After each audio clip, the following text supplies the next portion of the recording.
Kody, you good today? Yes, sir. I'm doing fine. I hope you are, Joe. You're kicking high, huh? I'm doing the best I can for what little bit I got to work with. Well, you've got some good help beside you there. And I guarantee you. I had forgotten this until we all walked around the corner to one bistro and had a good lunch a while ago.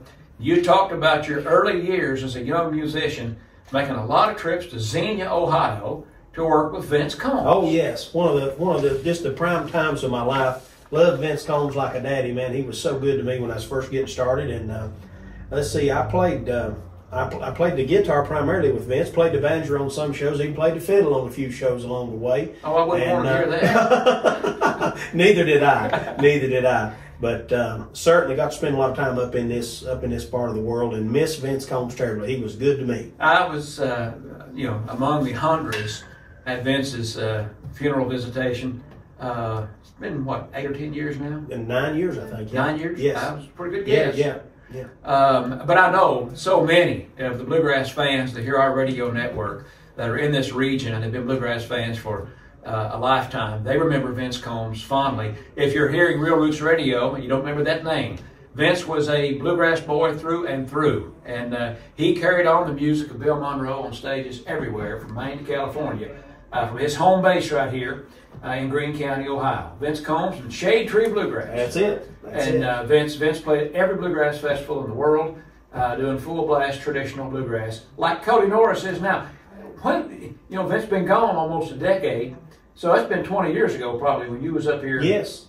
I was 16 years old when I played with him. I'm 36 now, so it has been 20 years. 20 years ago. Yes. Yeah. Vince was still busy. Held a bluegrass festival out at the Greene County Fairgrounds every year till within the last 4 or 5 years of his aging out. Him and Jackie didn't have the festival there anymore, but it was a success all through the 80s and 90s. Sure. Yeah. Well, it's a long way from Mountain City, Tennessee to Xenia. It's uphill all the way, Joe. Tell folks where Mountain City is, because it's your hometown, and you have been well received by your community, and you bring a lot of music and tourism to that town, don't you? We do our very, very best, and Mountain City, Tennessee is the most northeastern county. Johnson County is the most northeastern county in the state of Tennessee. If you look at the map of the state of Tennessee and look at Memphis, we're as far away from it as you can possibly get, all the way up in the mountains on the North Carolina, Virginia border. Be in either one of those states in just a few minutes. Well, I've been to your house, and you gotta leave Virginia to get to Mountain City. That's exactly right. That's for sure. Even if you're in Tennessee, you're going to go through Virginia to get on over there, And Mary Rachel and I, we produce several events each and every year. We do our annual Christmas show every year. We do a homecoming show at the beautiful Heritage Hall Theater, something that we've started that you were a part of last year, our Backyard Breakdown. Such a success, and it was a wonderful, wonderful time, and that'll be happening again on July 20th this coming year. And Mary Rachel and I have actually resurrected the Mountain City Fiddlers Convention, which is the oldest fiddlers convention in America, started in 1925. Some of the premier recording artists of the 20s, from Grayson and Whitter, Clarence Tom Ashley, all these guys, they were discovered through the Mountain City Fiddlers Convention, and we resurrected that and brought it back to its original location in our old high school auditorium. Well, it is a nice little tourist spot because it's just north of Boone, North Carolina, just south of Abington, Virginia. If you don't know where it's at, up in the point of Tennessee. That's one of the reasons Kody don't sound like he's from New York or Xenia, Ohio. And I want to talk to Mary Rachel as well. Now, you mentioned your backyard jamboree, your get-together. We were there last year.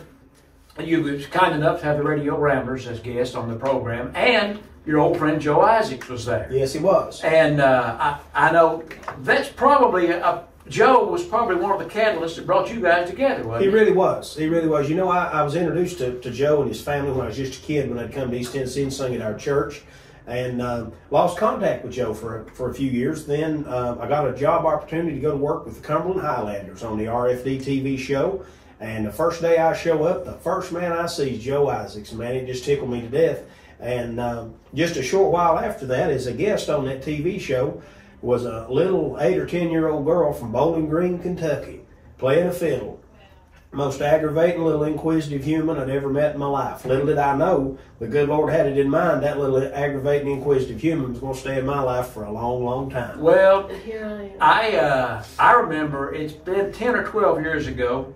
The Radio Ramblers were working Ralph Stanley's Homecoming Festival, Memorial Weekend on Smith Ridge. at the Hills of Home Park, McClure, Virginia, Ralph's famous festival grounds. And I saw a beautiful young lady introduced by Larry Sparks playing the fiddle this day with the Lonesome Ramblers. And she played well, and she was pro on the stage. And probably only 18 or 19 in, wasn't you? I was 18 years old, yeah. 18 years old. It's the first time I saw this little aggravation. I was aggravating y'all that day. First time we met. Yeah. And so 10 years ago, Yeah. probably. And I found out, here's a good young musician, beautiful young lady from Bowling Green, Kentucky, Mary Rachel Nally. Mm-hmm. And then all of a sudden, she's Mrs. Kody Norris. And best decision I ever made, I'll tell you that. well, the whole music community, the bluegrass community, has loved you both since you were teenagers playing with your heroes. And now to see you both come together and develop the Kody Norris Show into one of the most in-demand traditional bluegrass acts, it's been a great pairing, a great duo. Well, thank you. You had the drive, you had the enthusiasm on stage to pick and sing, but something happened when she got up there with you. It certainly did. Certainly did. And tell us about your background. How you wound up going from an 8 or 9 year old kid aggravating him as a teenager to you guys becoming a dynamic duo in bluegrass. Well, I think everything happens for a reason. And, we met, like you said, years and years ago. And we started, I would say, dating when I turned 19, something around there.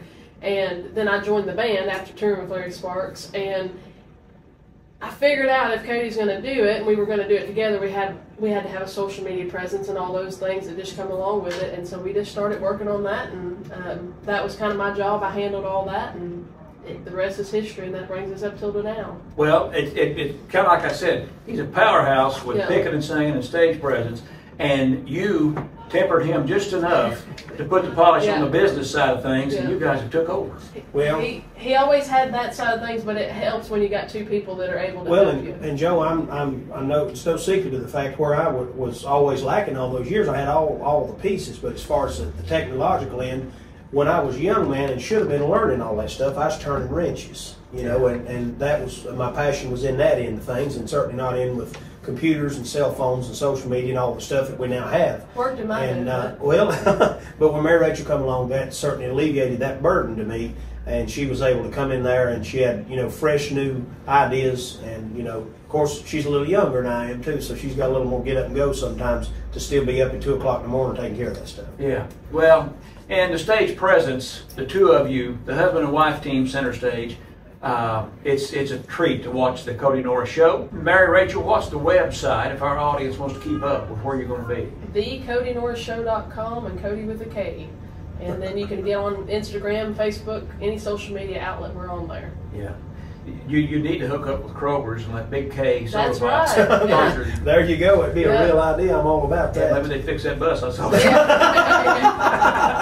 Well, you just were telling me off the air how thankful you are for the heart and soul and musicianship and commitment from two young men that really work hard alongside you. Yes, sir. Josiah Tyree and Charlie Longman. Josiah, actually, this week, my banjo player, is celebrating 7 years with us, Joe.